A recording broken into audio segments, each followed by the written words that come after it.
Welcome to Linda's Corner. My name is Linda Bjork, and today we're going to be talking about our identity and about how who you are is more important than what you are. I'm delighted to welcome special guest Sam Thiara. Sam teaches at Simon Fraser University in Vancouver, Canada, but he's also a storyteller, speaker, author, blogger, entrepreneur, community activator, and mentor coach. You can reach Sam at his website, samthiara.com, and I'll include a link in the description. Sam, thank you so much for joining with me today. Oh, Linda, it's a pleasure, and I look forward to having an engaging conversation with you today. I am too, and I'm interested in hearing more about your story. So in your book, Lost and Found, Seeking the Past and Finding Myself, you talk about traveling to India in search of your ancestral roots with really nothing much more than a faded photograph. I'm hoping you had a name to go with that photograph. And would you mind giving us a brief overview of what that was like and what you discovered? Sure. It all started because I was born in England, raised in Canada. My parents are from Fiji, and my grandfathers came from India, so we were quite separated from our ancestral roots. And nobody in my family really went on a journey to actually say, okay, where is this village? And I decided, just again, because I love a challenge, to say, okay, let me figure out where we are from an ancestral standpoint. We know the country, but really not the exact place. And the more I started searching and looking, the more difficult it was, because now all of a sudden I'm hearing from people saying, well, why are you even searching? You may not have a good reception. You're not really Indian. But that also really resonated with me because, people would often say, look at me and they say, well, what part of India are you from? And I'm like, born in England, raised in Canada. And they're like, no, your parents, what part of India?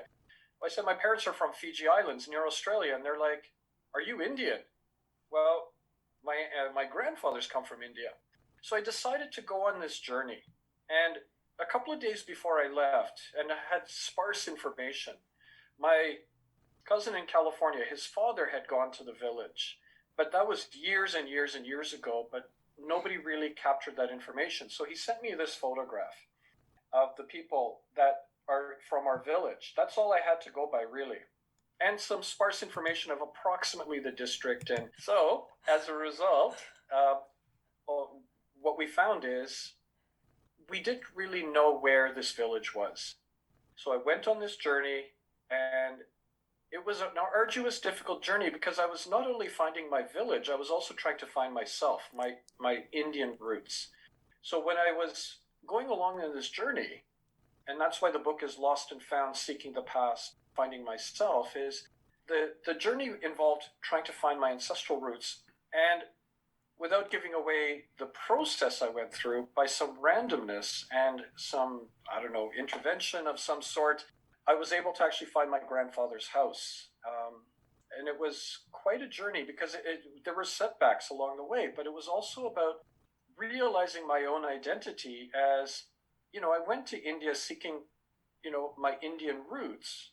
My realization was I was always Indian, but it took me going there to find it. Wow. That's kind of beautiful. The idea of looking back and trying to figure out your roots and even some confusion of who I am and does it matter? But you found some value and some identity, some completion, I guess, in making that journey. So I'm glad you went, and I'm glad you were able to learn the things that you did. I was also thinking about how you teach at university, and you also, your personal experience of going from being a college graduate to trying to get into the professional world didn't really go the way that you thought it would go. And now you help use that experience to help graduates to make that transformation from high school to college and from college to the real world. Would you mind sharing a little about that?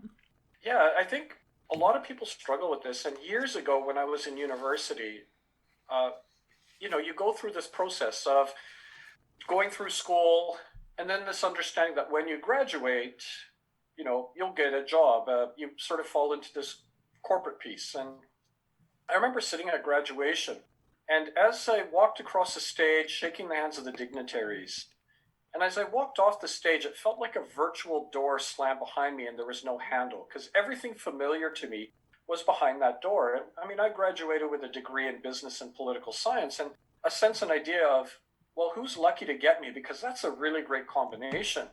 Exactly. And as I then sat down, I said, okay, well, then I started doing what you would normally do, is start applying for jobs. And back then, the internet was not prevalent, so you had to handwrite or type your letter, hand deliver it, or mail it. And I remember I did about 9, 10 letters, sent it off to companies, and about 2 weeks later, a letter arrived from one of the companies. And they basically said, sorry, we don't have a job.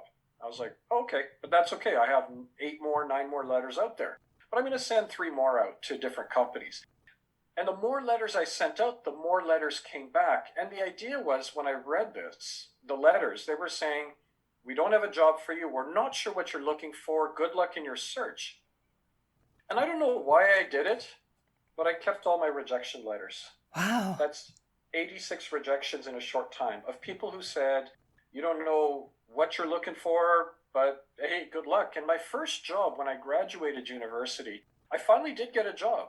And I always like to, when I ask my students, so what job do you think I got? Business and political science, and it's my first job. And they say, government work. I said, absolutely, you're right. My first job was mopping floors and emptying rubbish bins in a hospital as a janitor, which was through the government. Wow. But here's the thing, instead of looking at it as poor me, or I have a degree in my wall and people telling me you wasted your time, I learned 3 valuable life lessons from doing the janitorial work. The first lesson and realization was my father said, I don't care what you do, you make sure you do the best job possible. So that's where there was no floor cleaner than at the end of my shift. And there was no rubbish bin left full. I put my heart and soul into that job. The second valuable lesson, there were times I would get on the elevator with nurses, doctors, and administrators, and it wasn't all the time, but there were times where you were just ignored because you are on a standard down here, we're up higher level, and we don't have much in common. And it goes back to my saying, everyone's life is an autobiography. Make yours worth reading. It made me realize they didn't want to know my story.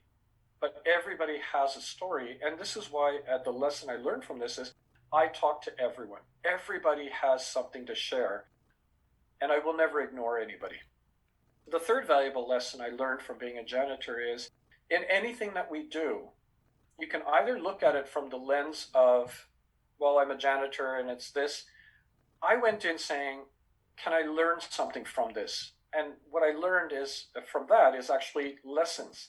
In that no matter what we do in life, if we sit and reflect on it, we will always walk away with something that actually helps us. And those 3 valuable lessons, years and years later, are still foundational in my life. And I share that. Now, I also share with my students or anybody I mentor and coach, those rejections, I'm not going to lie, they felt like a nail in my coffin of self-confidence. But I look on the letters now. If one of those letters would have materialized, I would not be with you here today. My life would have gone in a different trajectory. I actually embrace those letters because it's given me the strength to move in a direction that is more authentic and real for me. And the second thing that was really important to understand is many of those companies no longer exist, but I still do. I outlasted these companies. Wow. And that's the resilience that we have to share with these people. And these have helped me with stories and experiences because I was open to it, where I now mentor and coach 3 to 8 people a week. And it's been about 5,000 conversations about this idea of we're always so focused on what are you going to do? But really what we need to focus on is who are you? Because by understanding who you are, you build this foundation to move forward on what you are going to do. Oh, I'm so glad you went there because I am so excited to hear you expound on that more, on the who you are versus the what you are. You know, when we try to introduce ourselves or describe ourselves, we really can't do it on our own except for a name. We always give it by either a profession or a relationship. And so to say who we are is actually more challenging than you'd realize. I mean, people don't think about it, but when you do think about it, it's actually kind of hard. Mhm. Oh, totally. I mean, in the class that I teach, I've got 140 students, and one of the toughest exercises I give them is write a personal statement as if you are meeting me for the first time. How are you going to describe yourself? And I don't want it to be a running resume of I've done this, I've done this, I've done this. Tell me who you are. And then throughout the semester, I make them rewrite it again in week 11 because now they have more exposure and experience and ideas and thoughts. So it's a journey and a pathway because again, the whole idea is we're always so focused on the what we want to do, and I want to start shifting them to the who. And when we look at it, we are made up of these components. And oftentimes, even when I've interviewed people and I say, well, tell me about yourself or tell me who you are, I always get well, either they're going to give me a running resume or they look up to the ceiling and they use the words, I'm a perfectionist, I'm a team player, I'm great at communication, I work with technology. Yeah, okay, but so does everyone else. If somebody asks me, Sam, tell me about who you are, or something to that extent, I always say there are 5 things that guide and direct me in life: servant leadership, story sharing, activator igniter, champion enabler, and community do-gooder. Those 5 components provide me the opportunity to support and help people and organizations in the journey that they are on. It gives them the strength because I want to help people get their foundation so that they can go on to succeed and do rightfully what they should be doing. Now, that's a much more compelling statement than, well, I've worked in university, I do this, and whatnot. So I think it's about creating that compelling piece of who you are. Right. And finding the right vocabulary words to kind of capture that essence of who you are, which is challenging because we have a tendency to follow the pathway that others have said, like it's a running resume. Well, there's a lot of noise around. What I try to do is activate the voice within to be louder than the noise around. And the exercise that I give people to do is I call it the 5 core elements. And this is not only, I came up with it only because this is what I did, but now it's something I've given to so many people. I always say, what are the 5 things that make up your foundation? Think of it this way. If you were to build a house, you need a solid foundation. To build a life, you need a solid foundation. So what are the 5 things that you are not willing to compromise in life and career? Not career, but life and career. So I've shared my 5. And the realization is, now, normally the progression is the what. Like, in other words, you graduate university, you go and apply for jobs, and you get a job. And then you are there for a period of time. Then you either within the company get another job or you progress to a different company. But it's just a progression of the what. But there's no sense of direction. So what happens is if you were to do the 5 core elements and build this foundation, you now have an opportunity to compare any opportunity against those 5 critical pieces that you're not willing to compromise. So for me, for example, writing. 7 years ago, I wasn't even a writer. When writing started emerging after my first TEDx speech I did, I suddenly realized, okay, does it hit those 5 pieces? And it does. And I was like, okay, I have to do this. And it just made total sense for me. But when I share this with people, I always say, you're going to change these throughout your life. You're not having to struggle to find the right 5 words that you're going to hold on to for the rest of your life. As you go through experiences, they're going to change. So don't be afraid to pick these words. But the important part is to always ask yourself, why? So for example, if I was to say story sharing is one of my 5 core elements, okay, why is that important to you? And I'd respond back, because I have stories to share. Why is sharing stories so important? Well, by sharing stories, I'm able to help people in their journey. Okay, why do you want to help people in their journey? And you go down this pathway of inquiry, and it reinforces or provides you those details. Now, how people might be able to come up with those 5 core elements is also looking at and reflecting on your past journey. What courses have you done? What did you like and did not like about those courses? The jobs you're doing, what do you like or dislike? What do you do in your social time? What do you like and dislike? But always asking why. And that will start shaping those 5 critical things that you are not willing to compromise. And next thing you know, when you have it, any opportunities that emerge, you now balance it. But now you can also articulate those 5 things as who you are. It makes up your foundation. That's beautiful. And you say this then gives us maybe the confidence so that we Yep. can rise above that social pressure to just be like everybody else and to repeat the things that everybody else, or to Well, and I think to your point on that is you may be in a position and you're doing your job, but once you clarify those 5 core elements, maybe it's hitting 2 or 3 out of 5. Okay, then what's missing? Can I incorporate it in this job, or should I be looking at something else? So this is where it provides you a bit more of that clarity piece. Even if you're in a position right now and you haven't done the 5 core elements, but you now do it, now it gives you a chance to expose, okay, but how many am I hitting here? And does it make sense? And how do I move forward on this? excellent. And I don't think that we all attain all of the things that we need from our employment. I think we also have our family and our community and our service and our faith, that there are other, sometimes people are frustrated with their work because they feel like, it's not meaningful. It's just a job. But even in just the job, if it's providing for your family and doing good things, that there is some meaning for it. Although I do, if at all possible, man, it's sure nice if that time at work is spent doing something that is fulfilling and satisfying. Well, and that's where if you do hit 5 out of 5, you don't have a job or career, you hit fulfillment. And I ask my students, I said, or anybody I mentor and coach, I say, if money was no object, what would you be doing right now? And it's interesting because, they say, well, I'd rather be doing this or I'd rather be doing that. And I mean, if money was no object, what would I be doing? Exactly what I'm doing right now. Like, it's fulfillment. And, it doesn't feel like work. I have so much enjoyment. And, I'm in a really good place. But I think that for me, my purpose is to help other people get to their fulfillment and their purpose. I think oftentimes we talk about the word passion. And I even talked about this in my lecture yesterday about passion. And I said, passion is an igniter. We use the word passion. Find your passion and you will open up avenues and doors. But passion is only an igniter. You cannot sustain passion, but really what it should guide to is your purpose. And you need to spend the time, but how do you find your purpose? And that's where the 5 core elements, the personal statement, all of these things help you get to your purpose. But the passion should guide you and direct you to that purpose. I like that. That's beautiful.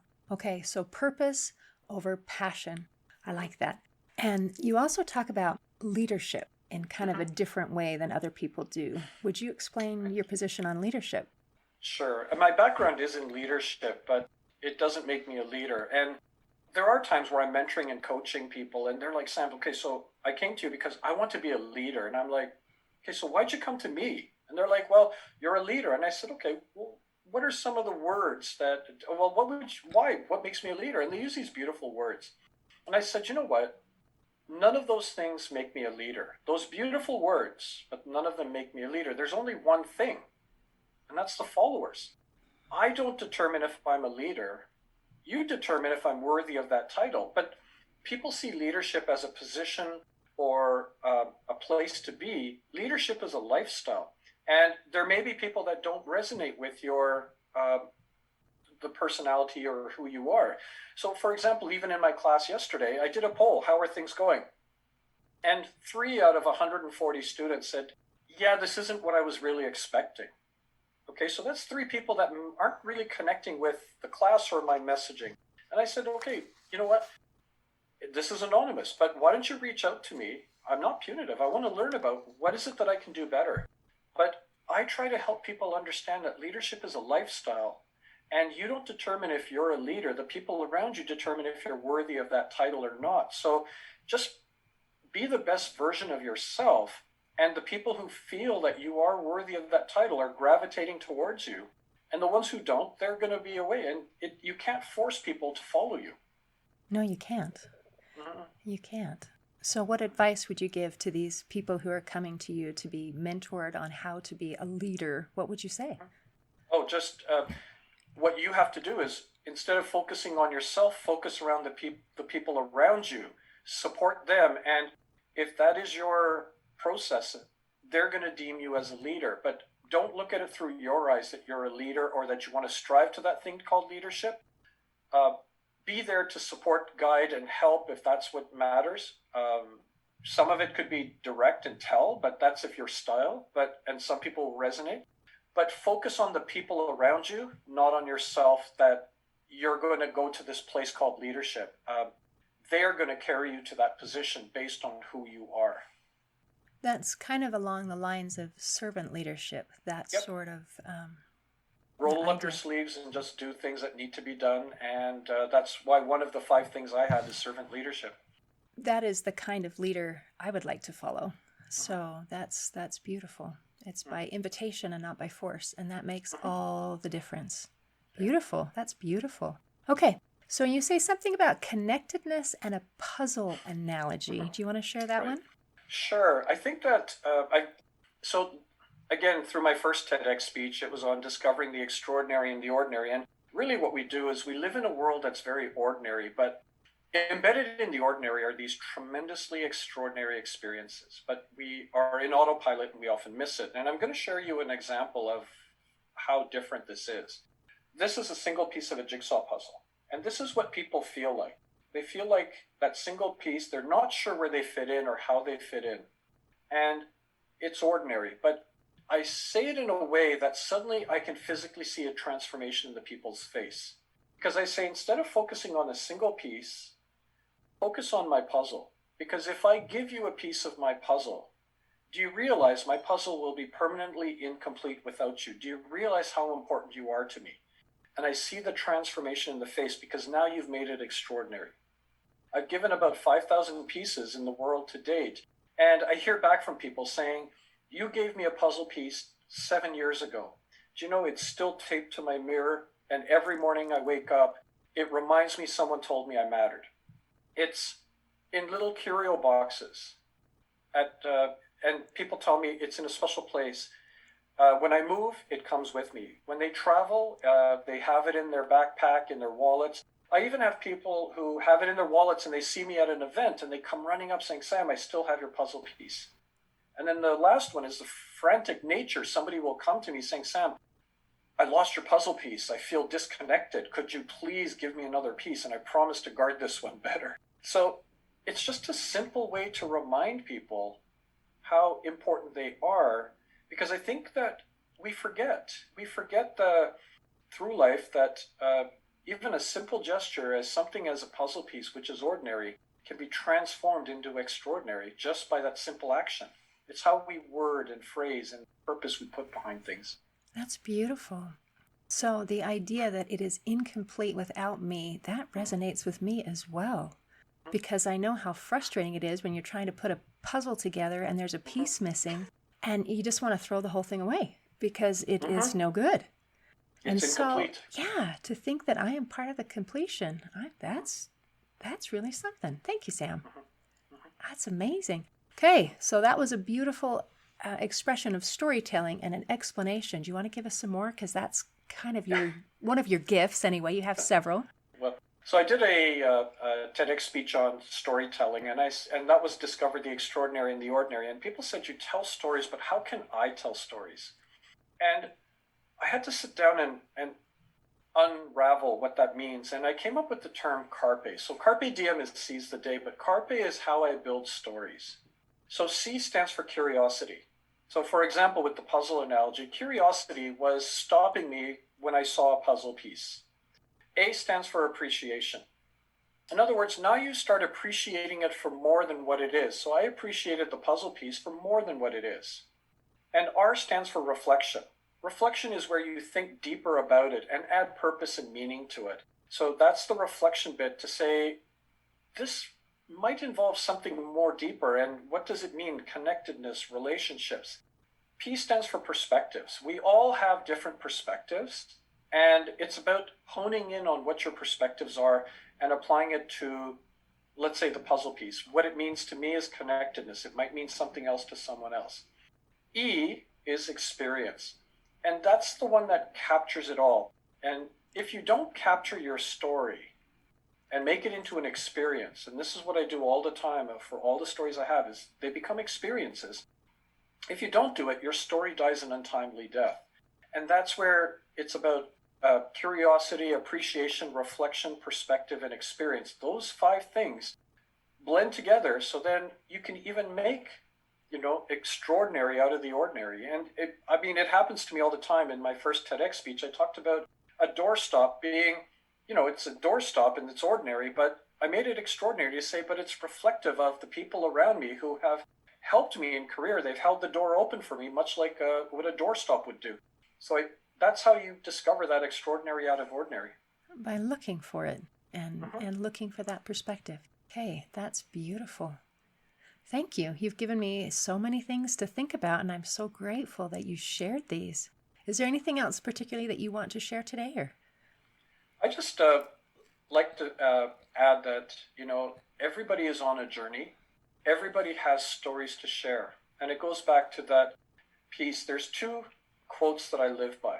The first one is, obstacles are the necessary bricks on our road to success. In other words, we're going to encounter challenges and difficulties. I did with my rejection letters, or when I was writing my book and the rejections for from agents. So we're going to be receiving rejections. Embrace the obstacles because they make you stronger. Don't fear them. And then the second one is, everyone's life is an autobiography. Make yours worth reading. It doesn't mean you have to do dangerous and epic things, but it's just a reminder that you are a living story, and your story is an autobiography. How are you capturing it, and how are you holding on to it? And in the book that I wrote, the first book on storytelling, I said, what's the last story you read? What's the last story you told? But what's the last story that you lived? And that last one about what is the last story you lived is a reminder that we are all living stories. wow, that's finding something extraordinary in the ordinary. What a beautiful thought. Well, Sam, thank you so much for joining with me today. In closing, I'd like to share a quote by Oscar Wilde. He said, "Be yourself. Everyone else is already taken." Today, I invite you to discover who you are and to be your authentic self. See you next time on Linda's Corner.